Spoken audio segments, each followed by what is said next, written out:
Hey there, friends! I'm gonna start off with a joke. What did the molecular biologist wear to his first date? The designer jeans.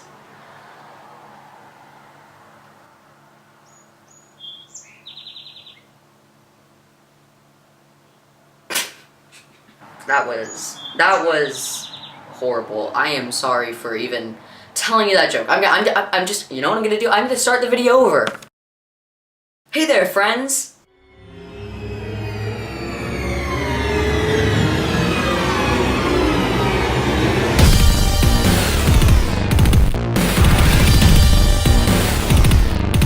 So, remember a little while back I told you that story about me and my friend Jake, or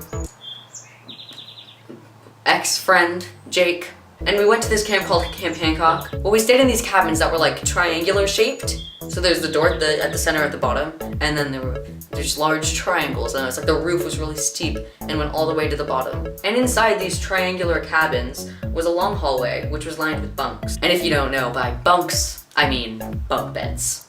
So. And we were sorted into groups with a teacher, right? So each group had its own teacher, and each group would stay in its own cabin. I was assigned to the best PE teacher ever, Coach Black. And when you arrived at your cabin, you got to choose your own bunks. So, not having very many friends at the time, I didn't really care which bunk I was at. That was a terrible, terrible decision of mine. Terrible decision. So I ended up being across the way from a kid named Nick. Very nice kid, kind of friends, but not really. And below me, Coach Black. And I don't remember if I told you before, but during the day we went on these long hikes, and they were really, really pretty hikes, but you needed a lot of energy for them. And little did I know, but that was the exact opposite of the thing I would be gaining. So first night was absolutely superb. Slept like a baby. It was beautiful. And I woke up for the next day, all energized and ready to go on a hike, ready to go have fun in nature. So second night rolls around, and we're gonna be here for another 3 days. So technically, it's a trip of 5 days. And at the time, I was unaware, but Coach Black had a little issue. An issue known to many as the plague of snoring. Now, I'm not sure if because quiet things always seem intensely loud at nighttime because everything else is just silent, but Coach Black's snores were the loudest things I think I have ever heard. They were colossal. It sounded kind of like a blender, and you'd put like a large chunk of banana or mango or some fruit in there, and it was just kind of getting stuck. You know, it was like a rumbling, a very loud rumbling. And I forgot to mention, but at the camp, you're not allowed to have electronics.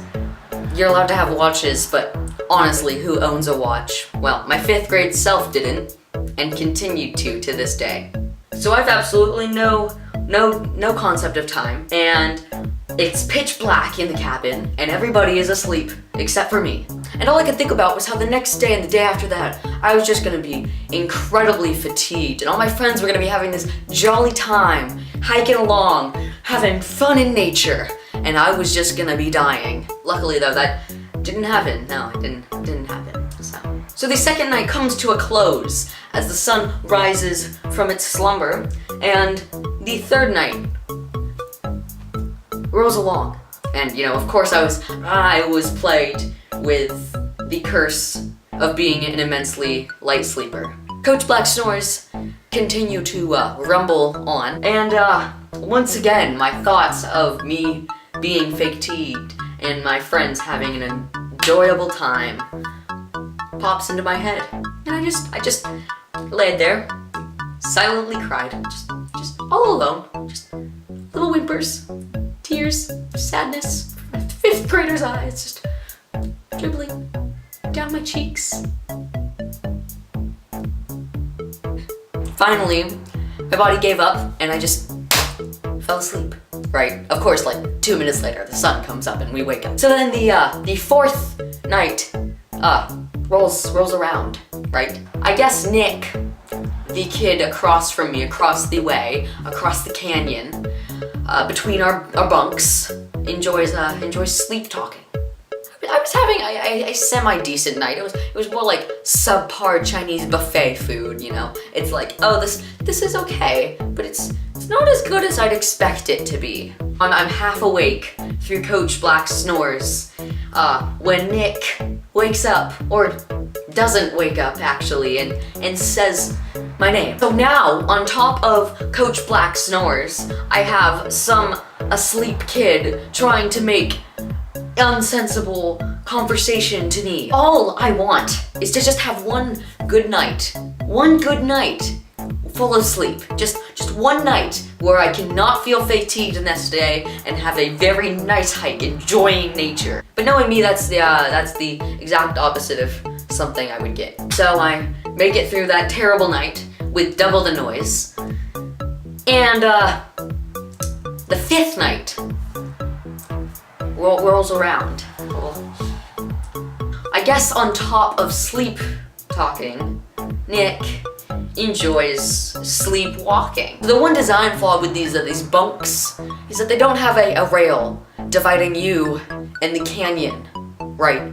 The 6-foot gap between you and the floor. And so if one decides to roll, they will roll to their deaths. They will roll right out of the bunk and plummet the 6 to 7 feet to their deaths. And Nick, he decides unwillingly that he will roll. So Nick tumbles, he gracefully rolls off the bed and falls those the 6 to 7 feet mid-slumber. And I can honestly tell you, there is nothing worse than being woken by the shrillest, highest prepubescent noise you can imagine. As he hits the concrete floor, or the bottom of the canyon, his arm bone snaps. So now, this kid, this Nick, has a broken arm and is rushed to the nearest hospital. But honestly, how rude can you get? Who decides to wake everybody by breaking their arm? I mean, honestly, come on. And so the end of the story is, I did not once have a good night's rest on that trip.